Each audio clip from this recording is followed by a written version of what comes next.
Welcome to Engine Adventures off-road review of the 2021 Nissan Titan Pro 4X. This is included with a rear differential lock. All the Pro 4X Nissans are. You get the Bilstein off-road shocks and some additional skid plates, which we'll get into. Go around here. This one does have those running boards, which I don't really like. Of course, you get red tow hooks because that's how you know it's an off-roader, but also red makes them easy to find, easy to see. Big old bash plate or skid plate or radiator skid plate, whatever. There, that's a nice one. It does have fog lights that can't be used for fog lights. They are an extra set of driving lights because you can't have them on by themselves. For high-speed off-roading, this thing does okay. It's better than maybe the Ram Rebel, on par with the AT4 from GMC or a Chevy Trail Boss, and definitely a ways behind things like the Tundra TRD Pro. So it's kind of an in-betweener off-roader. It does have the locking rear differential, but for high speed over, large bumps like this, I could go a little bit faster than I am, but about 18 miles an hour. 20 is the goal. Things like the Ram Rebel was closer to 15. The Chevy Trail Boss was right in the same range, and then on the Tundra it was 25 plus. So, and the Frontier was slightly better than this for that new Frontier, but not a whole lot. It is definitely controlled. I'm not worried about sliding or bump steer or bottoming out the suspension or anything. I don't have any of those issues. We're back up to 20 miles an hour now, so I mean it's pretty capable of decent speeds at off-roading on somewhat maintained roads. If you get into smooth stuff like this, you can easily go faster than that, but on those big bumps, not quite as much. Here we are in two-wheel drive with the traction control on, and I do have to go full throttle. It's just because the engine is cutting the power more than anything with that traction control on. We'll see in a minute when we turn traction control off how big of a difference there is.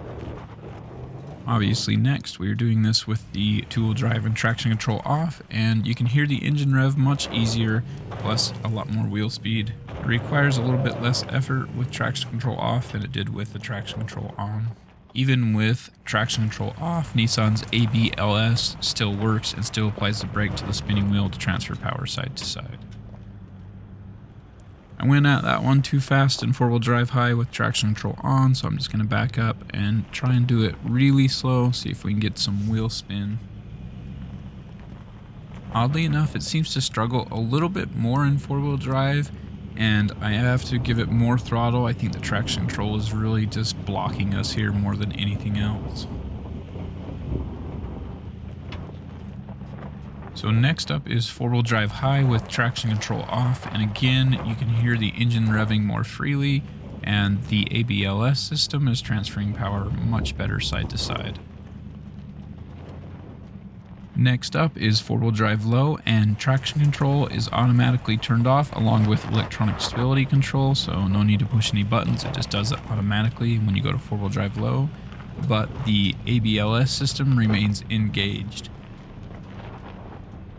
For our final test on this hill, we will be in four-wheel drive low with the rear differential locked. To lock the rear differential, you do have to be in four-wheel drive low. As you can see, it just goes right up it as expected. Having completed the articulation hill, let's go ahead and move on to the steep hill climb. Here we are in two-wheel drive with traction control on, and just like every other vehicle, we don't make it past the base of the hill. Go ahead and flip traction control off. Now we're able to rev it much more freely, but we still don't make it past the base of the hill. So let's jump right into four-wheel drive high with the traction control on and see how it goes.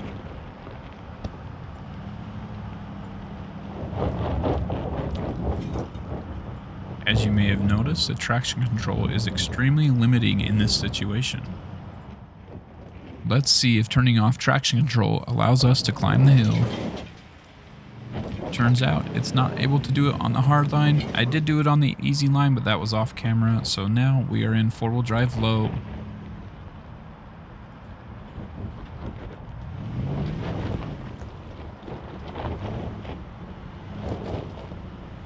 And as you can see, the difference is incredible here. I'll let it keep playing, but basically in four-wheel drive low, the ABLS system is much more aggressive, and all that low-end torque makes it super easy.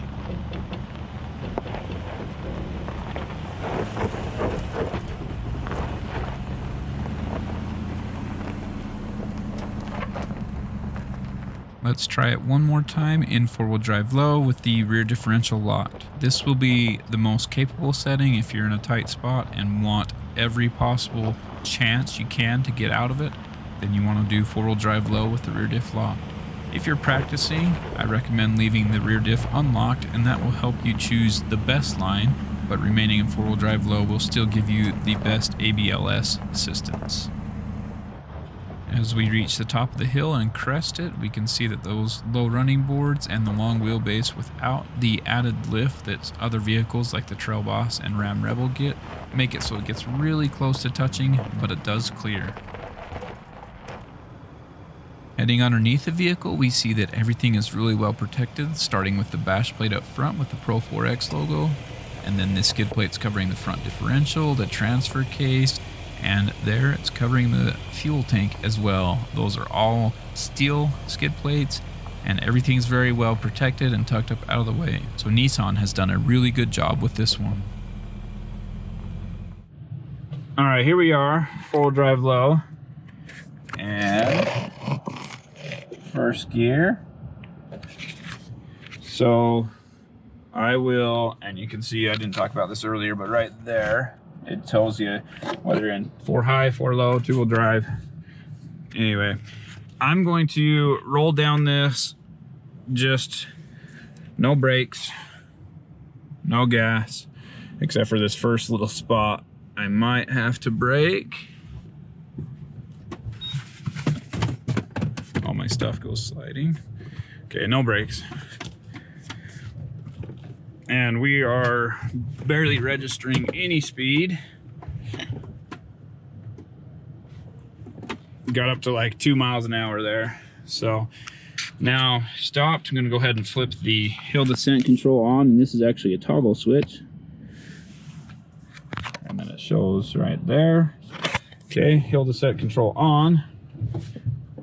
And roughly the same speed. So I did use the hill descent back and down the hill one of those times in between shots, and works great in reverse, works great in drive. You can see I have no feet on the brakes right now, and it's just consistent speed, slow, easy to control. So the downhill assist works great. Just a note, to use the downhill assist, you have to be in four-wheel drive high at least, and four-wheel drive low works as well. So two-wheel drive it does not work, but four-wheel drive high and four-wheel drive low it will. Thanks for watching Engine Adventures review of this 2021 Nissan Titan Pro 4X. Very capable vehicle. If you are off-roading, be sure to flip the traction control off. It'll let you rev that engine, and what a glorious engine it is. So if you're going to go off-road in any mode, two-wheel drive, four-wheel drive high, or four-wheel drive low, go ahead and flip that traction control off, let the engine sing. It does have the rear diff lock. If you get into tough situations, go ahead and lock the rear, but honestly it's not needed unless you're doing precision rock crawling where any wheel slip's a bad thing. Here on this hill, having it in four-wheel drive low is good enough. Four-wheel drive high, it does struggle a bit with off camber or high articulation situations like this, but four-wheel drive low, the brake system takes over and does a really good job. If you liked what you saw, be sure to subscribe, ring the bell so you get notifications, hit the thumbs up if you didn't like it, and you hit the thumbs down. Be sure to comment down below, let me know why. And if there's stuff you're interested in seeing, let me know. I'll do my best to get the vehicles you want to see and test them how you want them tested. So have a great day. Thanks for watching, and we'll see you next time.